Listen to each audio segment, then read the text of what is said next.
بسم اللہ الرحمن الرحیم۔ السلام علیکم۔ تخلیق آدم و حوا علیہ السلام اللہ اور فرشتوں کا سجدہ۔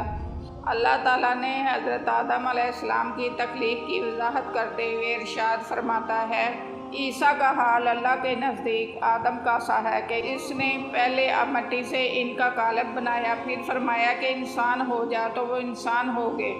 اسی طرح اللہ تعالیٰ نے سورہ حجر میں آدم علیہ السلام اور جنوں کی تخلیق کا تذکرہ فرمایا ہے، نیز ابلیس کے سجدے سے انکار کے بعد اس پر لعنت کی ہے۔ ابلیس نے لعنتی قرار پانے پر بنی آدم کی دشمنی کا اعلان کر دیا اور اللہ تعالیٰ سے تا قیامت اس کی مہلت طلب کی۔ اس واقعہ کو بیان کرتے ہوئے اللہ تعالیٰ نے فرمایا ہے، اور ہم نے انسان کو کھنکھناتے سڑے ہوئے گارے سے پیدا کیا اور جنوں کو اس سے پہلے بے دھوئیں کی آگ سے پیدا کیا تھا، اور جب تمہارے پروردگار نے فرشتوں سے فرمایا میں کھنکھناتے سڑے ہوئے گارے سے ایک بشر بنانے والا ہوں، تو جب میں اس کو صورت انسانیت میں درست کر لوں اور اس میں اپنی بے بہا چیز یعنی روح پھونک دوں تو اس کے آگے سجدے میں گر پڑنا، تو فرشتے سب کے سب سجدے میں گر پڑے، مگر ابلیس اس نے سجدہ کرنے والوں کے ساتھ ہونے سے انکار کر دیا۔ اللہ تعالیٰ نے فرمایا کہ ابلیس تجھے کیا ہوا کہ تو سجدہ کرنے والوں میں شامل نہ ہوا؟ اس نے کہا میں ایسا نہیں ہوں کہ انسان کو جسے تو نے کھنکھناتے سڑے ہوئے گارے سے بنایا سجدہ کروں۔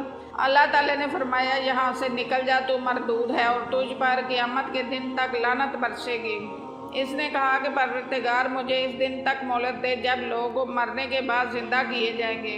فرمایا کہ تجھے مہلت دی جاتی ہے وقت مقرر قیامت کے دن تک۔ اس نے کہا کہ پروردگار جیسا تو نے مجھے رستے سے الگ کیا ہے، میں بھی زمین میں لوگوں کے لیے گناہوں کو آراستہ کر دکھاؤں گا اور سب کو بہکاؤں گا۔ ہاں ان میں جو تیرے مخلص بندے ہیں ان پر قابو پانا مشکل ہے۔ اللہ تعالیٰ نے فرمایا مجھ تک پہنچنے کا یہی سیدھا راستہ ہے۔ جو میری مخلص بندے ہیں ان پر تجھے کچھ قدرت حاصل نہیں ہے ان کو گناہ میں ڈال سکے۔ ہاں گمراہوں میں سے جو تیرے پیچھے چل پڑے اور ان سب کے وعدے کی جگہ جہنم ہے اور کے ساتھ 7 دروازے ہیں اور ہر ایک دروازے کے لیے ان میں سے جماعتیں تقسیم کر دی گئی ہیں۔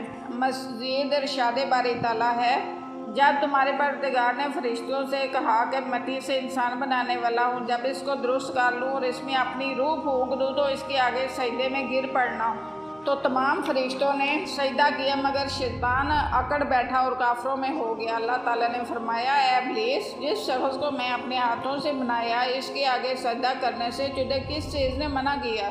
کیا تو غرور میں آ گیا یا اونچے درجے والوں میں تھا؟ بولا میں اس سے بہتر ہوں، تو نے مجھے آگ سے پیدا کیا اور اسے مٹی سے بنایا۔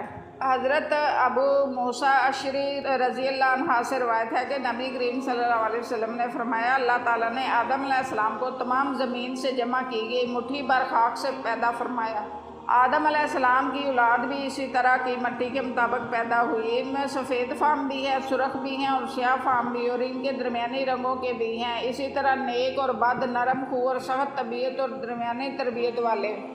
اللہ تعالیٰ نے آدم علیہ السلام کو اپنے ہاتھ سے پیدا فرمایا کہ تاکہ ابلیس آپ علیہ السلام سے بڑائی کا دعویٰ نہ کرے، چنانچہ اس نے آپ کو انسانی صورت میں پیدا فرمایا۔ اب جمعہ کے دن جس کی مقدار 40 سال تک تھی، مٹی کے بنے ہوئے ایک جسم کی صورت میں پڑے رہے، فرشتے پاس سے گزرتے تھے تو اس جسم کو دیکھ کر ڈر جاتے تھے۔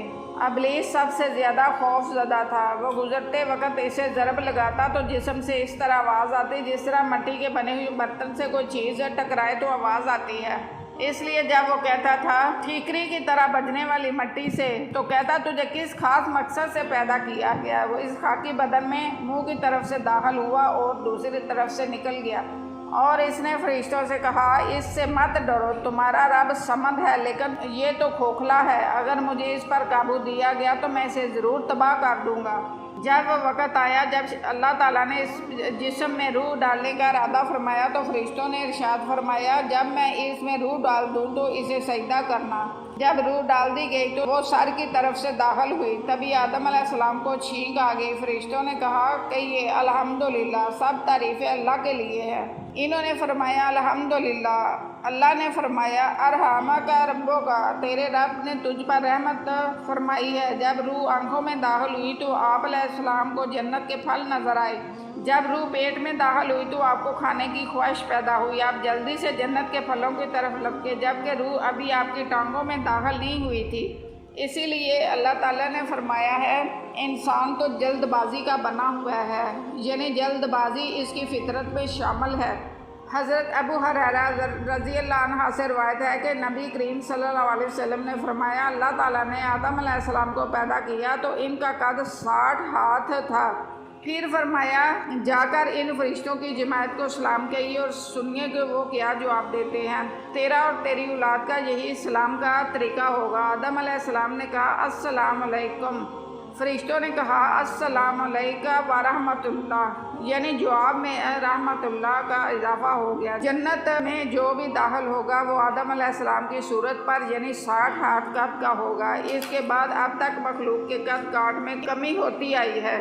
حضرت ابو ہریرہ رضی اللہ عنہ سے مروی ہے کہ رسول اللہ صلی اللہ علیہ وسلم نے فرمایا بہترین دن جس میں سورج طلوع ہوتا ہے وہ جمعہ کا دن ہے۔ اس دن آدم علیہ السلام کو پیدا کیا گیا، اس دن انہیں جنت میں داخل کیا گیا، اس دن انہیں اس سے نکالا گیا اور اسی دن قیامت قائم ہوگی۔ حضرت ابو ہریرہ رضی اللہ عنہ بیان کرتے ہیں کہ آدم علیہ السلام جمعہ کے دن آخری گھڑی میں پیدا کیے گئے۔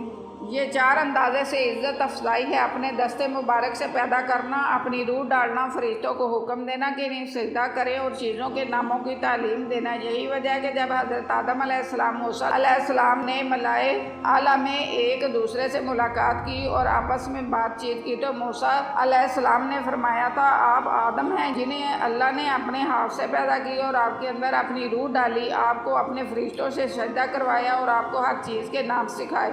قیامت کے دن میدان محشر میں موجود لوگ بھی آدم علیہ السلام سے بات کرتے ہوئے ان کی یہی صفات بیان کریں گے جیسا کہ پہلے بیان ہوا اور آئندہ بھی بیان ہوگا۔ اللہ نے آپ کو اپنے فرشتوں سے سجدہ کروایا۔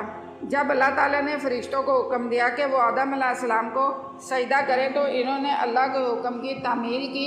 ابلیس نے حسد کی وجہ سے آپ سے دشمنی رکھتے ہوئے آپ کو سجدہ کرنے سے انکار کر دیا، چنانچہ اللہ تعالیٰ نے اسے اپنے دربار سے نکال دیا اور دھتکار دیا، اس پر لعنت ڈال کر مردود شیطان بنا کر زمین پر اتار دیا۔